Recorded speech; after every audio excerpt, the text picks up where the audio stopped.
Gli schiavi ogni tanto fuggivano anche con i carretti, con i cavalli, con i muli, e a piedi, come potevano, ma anche con il treno. The Gospel Train.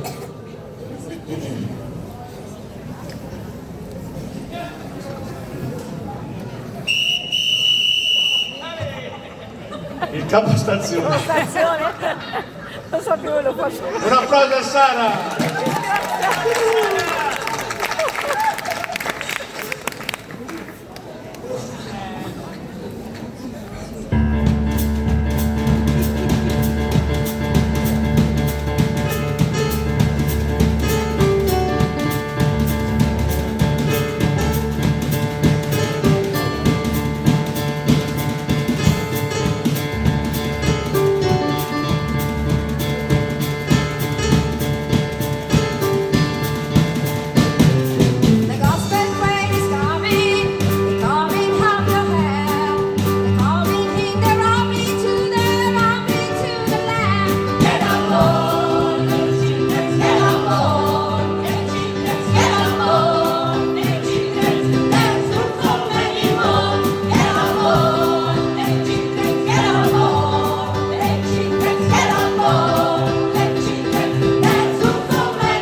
E vai!